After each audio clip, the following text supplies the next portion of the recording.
यह एक काल्पनिक रचना है। इस फिल्म में प्रस्तुत कहानी, पात्र और घटनाएं पूर्णतः काल्पनिक हैं। किसी जीवित या मृत व्यक्ति या वास्तविक घटना से कोई समानता मात्र एक संयोग है। यह कहानी 3 दोस्तों की है। मैं यानी रंजीत, प्रभात और अर्पण। तीनों दोस्त एक ही संस्थान में काम करते हैं। हम तीनों को जंगल, पहाड़ तथा झरनों से कुछ ज्यादा ही लगाव था। इसलिए अब तक हम तीनों एक साथ कई साहसिक यात्राएं कर चुके थे। यह यात्रा पिछली सारी यात्राओं से काफी अलग थी। इस बार की गर्मी छुट्टियों में हम तीनों ने सारंडा जंगल घूमने का प्लान बनाया। इस यात्रा में हमें जंगल के 60 किलोमीटर अंदर एक बेहद ही खूबसूरत झरने तक पहुंचना था। जंगल में लगभग 50 किलोमीटर की यात्रा मोटरसाइकिल से करनी थी। वहां बने हुए अंग्रेजों के समय के एक टूटे फूटे गेस्ट हाउस में रात बितानी थी। शायद उस गेस्ट हाउस को अंग्रेजों ने शिकार करने के विचार से बनवाया था। इसके बाद चूंकि आगे रास्ता नहीं था, इसलिए बाकी 10 किलोमीटर की यात्रा उस घने और खतरनाक जंगल में पैदल ही हम सबों को करनी थी। तय दिन हम तीनों दोस्त अपने जरूरत की सारी सामान जैसे नाश्ते, फल, कपड़े, चाकू, मोमबत्ती, माचिस, दिशा जानने के लिए कंपास वगैरह लेकर 2 मोटरसाइकिल से अपना पहला पड़ाव गेस्ट हाउस के लिए निकल पड़े थे। हम लोग किसी तरह संकड़े पथरीले रास्ते से गुजरते हुए दिन के 4 बजे के आसपास गेस्ट हाउस पहुंच गए थे। हम लोगों ने दरवाजा खोलकर रूम की सफाई करनी शुरू कर दी ताकि किसी तरह रात बिताई जा सके। घनघोर जंगल होने के कारण कुछ ही देर बाद अंधेरा होना शुरू हो चुका था। अचानक हल्की हल्की बारिश शुरू हो चुकी थी। उसी समय एक मर्द के साथ एक औरत गेस्ट हाउस में आ जाती है। दोनों बारिश के पानी में भीग चुके थे। हम तीनों उन दोनों को अचरज से देखने लग जाते हैं। हम लोगों के बोलने से पहले ही औरत बोल पड़ी, हम दोनों झरना देखकर वापस आ रहे हैं। रास्ते भटक जाने के कारण यहाँ पहुँचने में लेट हो गई। आज रात रुकने के बाद कल अपनी मोटरसाइकिल से वापस लौट जाऊंगी। हम दोनों पति पत्नी हिमालय में भी इस तरह की साहसी एवं खतरनाक यात्रा कर चुके हैं। मैं यहीं अपनी मोटरसाइकिल छोड़कर सुबह पैदल ही झील के लिए गई थी। खिड़की के बाहर अपनी मोटरसाइकिल दिखाते बोली। अब हम लोग 5 हो गए थे। रात का डर लगभग खत्म हो गया था। अचानक शेर की आवाज सुनाई देने लगी थी। वे दोनों दूसरे रूम चले गए। हम लोगों ने अंदर से दरवाजा बंद कर लिया था। मोमबत्ती जलाकर अंदर का अंधेरा दूर कर दिया था। हम लोग घर से लाए रेडीमेड नाश्ते करने लगे। अचानक बड़ी तेज आंधी और बरसात शुरू हो गई थी। बिजली भी काफी छिटकने लगी थी। अगल बगल कहीं बिजली भी गिर चुकी थी। बीच बीच में जंगली जानवरों की भी आवाज सुनाई दे रही थी। प्रभात आवाज के साथ ही जानवरों का नाम भी बता दे रहा था। तभी अचानक शायद इस गेस्ट हाउस के किसी पार्ट पर लगा पेड़ गिर गया है। अब तक हम तीनों काफी डर चुके थे। नींद के स्थान पर डर हावी हो गया था। हम लोग किसी तरह सुबह का इंतजार कर रहे थे। एक एक पल मानो एक एक युग के समान बीत रहा था। सुबह के लगभग 4 बज रहे थे। बरसात थम चुकी थी। तभी दरवाजे पे दस्तक हुई। अर्पण ने डरते हुए दरवाजा खोला। सामने एक काली बिल्ली काफी खतरनाक ढंग से घूर रही थी। हड़बड़ाते हुए अर्पण ने दरवाजा बंद कर दिया।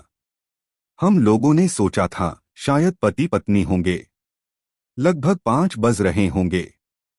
हल्का हल्का उजाला होने लगा था। तभी बगल वाली औरत जोर जोर से दरवाजा पीटने लगी। प्रभात ने तुरंत ही दरवाजा खोल दिया। वह औरत बुरी तरह घबराई लग रही थी। वह बोली, कोई जंगली जानवर उसके पति को उठाकर भाग गया है। हम तीनों एक साथ घर से निकले। दूर तक खून का निशान दिख रहा था। देखने से ही लग रहा था कोई हिंसक जंगली जानवर घसीटते हुए बीच जंगल की ओर ले गया होगा। औरत जोर जोर से रोए जा रही थी। एक चीज जो मैंने नोटिस किया था, लेकिन उस पर अभी सोचने का समय नहीं था। गेस्ट हाउस पर पेड़ की बात तो दूर, एक छोटी सी डाली भी गिरी हुई नहीं थी। हर तरफ धरती बिल्कुल सूखी हुई थी। पानी की कहीं एक बूंद भी नजर नहीं आ रही थी। खून के निशान के पीछे पीछे उस औरत के साथ हम लोग चल पड़े थे। कुछ दूर के बाद कोई निशान नजर नहीं आ रहा था। अचानक एक काली बिल्ली हम लोगों के आगे आगे चलने लगी। अर्पण बोला, ये रात वाली ही बिल्ली है। अचानक बिल्ली गायब हो गई। हम लोग जंगल में भटक चुके थे। लगभग दिन के 8 बज गए थे। भूख, प्यास तथा अज्ञात भय के कारण बुरा हाल हो गया था। एक बार फिर खून का धब्बा मिलने लगा था। हम लोग उसी दिशा में आगे बढ़ने लगे। सामने वही बिल्ली खून से लथपथ मरी पड़ी थी। हम तीनों किसी अनहोनी की आशंका से पीछे मुड़कर भागने ही वाले थे, तभी वह औरत खतरनाक ढंग से पीछे पलटकर देखी। उसकी बाल काफी लंबी हो चुकी थी। 2 लाल लाल दांतें बाहर निकल चुके थे। हाथों की नाखूनें काफी लंबी हो चुकी थी। किसी चुड़ैल की तरह वह दिख रही थी। वह बोली, तुम तीनों का भी यही अंजाम होगा। इतना कहकर वह गायब हो चुकी थी। हम तीनों एक ही दिशा की ओर भागने लगे। मैं आगे तथा वे दोनों मेरे पीछे थे। बेतहाशा भागते भागते अचानक मुझे झरना दिखाई दिया। शायद यही वो झरना था। थकान, भय, भूख तथा प्यास हम सभी पर हावी था। मैं झरने का पानी हाथ में लेकर पीने लगा। अचानक झरना का रंग खूनी लाल हो गया। घबराकर मैं पीछे हट गया। पीछे देखा तो प्रभात और अर्पण दोनों गायब थे। मैं अज्ञात आशंका के भय से झरने के ऊपर चला गया। ऊपर जिस आदमी की खोज में हम लोग सुबह से निकले थे, उसका खून से लथपथ लाश पड़ी हुई थी। सामने वही बिल्ली बैठी हुई मुझे देख रही थी। मैं डर के मारे नीचे उतर गया। मुझे कुछ भी समझ में नहीं आ रहा था। लग रहा था अगली बारी मेरी ही थी। दिन के 10 बज चुके थे। गर्मी एवं धूप भी काफी बढ़ गई थी। प्रभात तथा अर्पण का कहीं पता नहीं था। किसी अनहोनी की आशंका से मैं काफी घबराया हुआ था। जहां तक मैं देख सकता था, अपनी नजर दौड़ा रहा था। तभी सामने पहाड़ी पर एक काला झंडा लहराते दिखा। मुझे लगा वहां जरूर कोई आदमी होगा। मैं उस पहाड़ी के ऊपर चढ़ने लगा। थकान एवं पसीने से लथपथ मैं उस जगह तक पहुंचने के लिए अपनी पूरी ताकत झोंक चुका था। लगभग आधे घंटे की चढ़ाई के बाद मैं ऊपर पहुंच चुका था। वहां पर किसी पहाड़ी देवी का मंदिर बना हुआ था। सामने दीप जल रही थी।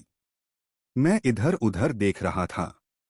दीप जल रही है, कोई न कोई जरूर है, मैं सोच रहा था। तभी वही काली बिल्ली मुझे एक बार फिर वहां दिखाई दी। मैं कुछ समझ पाता उससे पहले ही वहां एक तांत्रिक आ गया था।